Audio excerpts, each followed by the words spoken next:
Nah, sekarang kita akan coba masuk ke dalam beberapa atau hal-hal yang apa sih? Hal-hal apa saja yang dilakukan oleh Israel, kejaman-kejaman yang dilakukan oleh Israel. Nah, tahun 1967 Masjid Al-Aqsa gitu ya, itu jatuh ke tangan Israel, dikuasai oleh Israel saat itu. Nah, saat ini juga kawasan yang namanya Yerusalem itu dikuasai oleh Israel, sehingga banyak dari para penduduk Palestina itu diusir atau disuruh pindah, dipindahkan. Ini ketika terjadi kerusuhan, gitu ya, Zionis ketika menguasai Masjid Qubatus Sakhrah. Qubatus Sakhrah itu masjid yang di tengah-tengah ya, tengah-tengah Al-Aqsa, di tengah-tengah kompleks Masjid Al-Aqsa seperti itu. Terjadi kerusuhan dan sampai ya tentara masuk ke dalam masjid nih, tentara masuk ke dalam masjid, menjalankan ke dalam masjid seperti itu. Nah, di sini inilah kompleks besar Masjid Al-Aqsa gitu ya. Jadi yang dinamakan kompleks yang dinamakan Masjid Al-Aqsa adalah ini ya. Ini sebenarnya kompleksnya ini, semuanya ini kompleks Masjid Al-Aqsa. Masjid Al-Aqsa-nya adalah yang di sini, Masjid Al-Aqsa gitu ya. Yang tengahnya adalah Masjid Qubatus Sakhrah gitu ya. Masjid Qubatus Sakhrah yang mungkin seringkali media ini ya mengaburkan atau mengira atau memberitahu bahwasanya inilah Masjid Al-Aqsa, tapi sebenarnya bukan. Yang Masjid Al-Aqsa adalah yang ini. Masjid Al-Aqsa yang ini, yang kubahnya sedikit berwarna biru, gitu ya. Kubah yang masjidnya adalah Masjid Qubatus Sakhrah seperti itu. Tapi tetap dalam satu kawasan ini ya, Masjid Al-Aqsa seperti itu, Al-Quds. Nah, kemudian terjadi juga pernah terjadi kebakaran Al-Aqsa tahun 1999 gitu ya. Sempat dibakar gitu ya. Sempat dibakar. Nah, inilah beberapa foto-foto, beberapa bukti ya pembakaran mimbar gitu ya. Mahromnya apa namanya? Dibakar gitu ya. Mihrabnya dibakar. Sampai juga ini juga dibakar. Nah, ini dalam masjidnya dibakar hingga kemudian dibuka kembali ya beberapa tahun selanjutnya ya, mudah-mudahan sudah masih lagi. Nah, kejaman dan kebrutalan yang juga dilakukan oleh Israel di sana gitu. Perang terus berkecamuk gitu ya, kejahatan terus bergulir gitu, ada banyak korban yang berjatuhan.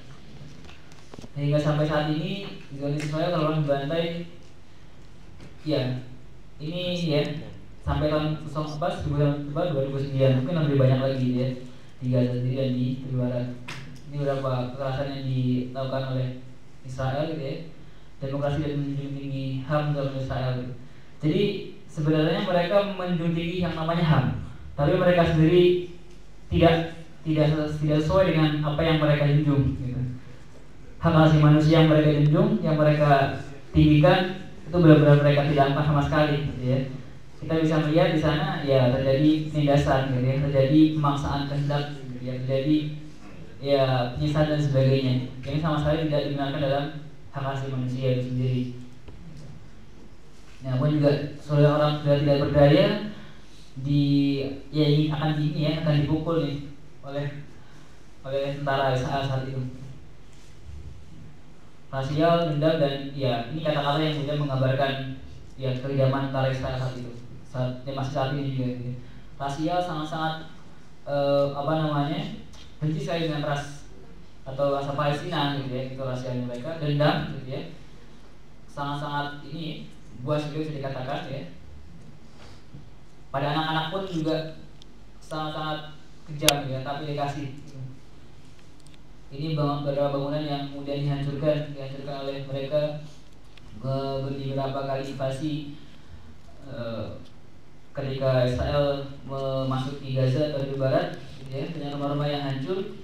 Sempat juga di dalam satu buku disampaikan ada beberapa kasus yang menyatakan bahwasanya ada satu keluarga dikumpulkan di dalam rumah, disengajakan dikumpulkan dalam rumah, kemudian tak lama rumah itu dia dibulldozer gitu. Kemudian rumah itu diratakan dengan tanah dan alhasil ya semua keluarga yang ada di rumah itu ya kejatuhan bangunan ya, tertimpa bangunan dan ya syahid semua gitu ya, wafat semua di sana saat itu.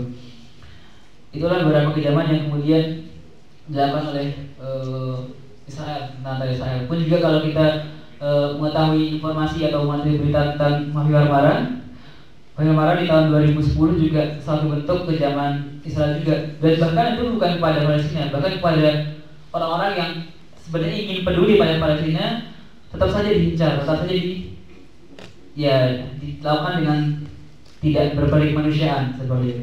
Kita melihat beberapa korban ya, yang korban tersebut kebanyakan dari Turki, itu ditembak gitu ya, ditembak mati gitu ya di Mafia Marmara.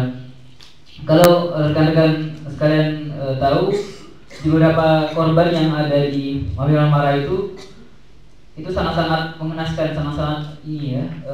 Kalau kita lihat benar-benar menyedihkan sekali. Jadi korbannya itu bukan mati karena peluru-peluru biasa, bukan, tapi peluru-peluru yang khusus, peluru-peluru yang sebenarnya itu dilarang oleh kesepakatan internasional. Jadi tentara Israel, kalau kemarin saya dapat cerita, menggunakan peluru yang dia bisa meledak setelah tertanam dalam tubuh. Gitu. Ketika peluru tersebut ditembakkan melalui sebuah pistol gitu, atau revolver, ketika peluru tersebut menancap atau masuk ke dalam target, entah targetnya bisa tubuh manusia atau dalam target apapun itu, setelah menancap maka dia akan meledak, maka dia akan eksplosif gitu ya, sehingga menghancurkan apa yang ada di dalamnya. Dan terlihat ketika kemarin ada satu korban yang berasal dari Turki, saya kurang tahu namanya siapa, tapi ada yang bercerita seperti itu. Jadi korban hanya ditemukan satu titik di daerah di mata sini, itu satu titik saja, tapi jika kemarin itu sudah hancur karena kepalanya ya peluru tembus sampai kepala, jika kepala sudah meledak dan sangat-sangat sadis sekali ya. Beberapa senjata yang digunakan oleh Israel.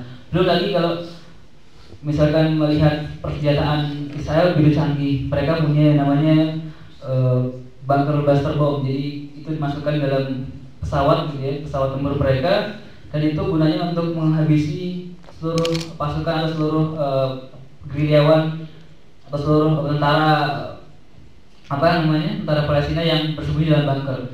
Sama metodenya, jadi ada misil gitu ya, misil yang dia masuk ke dalam bunker, dia tidak meledak ketika sampai bunker, tidak meledak gitu ya, tapi masuk ke dalam bunker, sudah masuk ke dalam bunker, dia meledak di dalam gitu. Jadi menghabisi semua yang di dalamnya gitu. Jadi beberapa senjata-senjata yang kita mungkin kalau kita melihat sangat-sangat canggih, tapi itu begitu mematikan gitu ya, begitu sangat-sangat kejam sekali ketika itu digunakan untuk membunuh manusia. Inilah ya, bagi kemunculan rumah di mana-mana gitu ya. Dia banyak dari penduduk Palestina yang tergusur, dihancurkan rumahnya, tidak memiliki tempat tinggal lagi seperti itu. Kemudian juga para pengungsi ini yang diusir oleh Israel di beberapa negara tetangga seperti Suriah, seperti Lebanon gitu ya, seperti mana lagi, Jordan gitu ya, Urdun ketika itu sampai saat ini juga masih ada. Yang mereka juga kekurangan, sangat-sangat kurang, sangat-sangat minim sekali ini ya, fasilitas air, listrik, makanan, dan sanitasi. Sehingga memang benar-benar butuh bantuan, memang benar-benar butuh untuk kita bantu dengan donasi, dengan pengumpulan uang yang kita kemudian lakukan ke depan seperti itu. Nah, kayak Palestina ketika kemudian diusir-usir gitu ya, penduduk Palestina diusir, maka ya mendirikan kemah di beberapa wilayah yang masih diizinkan oleh Israel untuk mereka seperti itu. Ini pengembangannya, yang Palestina yang makin banyak. Mereka ya selama ini ya masih saja ada yang tinggal di kemah gitu. Sebenarnya mereka punya rumah di sana, tapi ketika rumahnya dihancurkan, mereka dipindahkan secara paksa untuk tinggal di kemah gitu ya. Dan sampai sekarang mereka pun banyak yang kemudian tinggal di kemah. Kemarin tatkala saya ke sana juga melihat ya di daerah selatan Gaza itu beberapa rumah sudah banyak yang hancur, dan mereka mendirikan kemah gitu. Mereka mendirikan tenda untuk mereka bisa hidup, untuk mereka bisa menyambung hidup mereka gitu ya di sana gitu. Nah, tidak kriminal terhadap kemanusiaan lagi mungkin seperti yang sudah saya singgung gitu ya. Mereka tidak pandang bulu, mereka tidak lihat-lihat gitu ya. Ya semuanya di pukul rata ya, nggak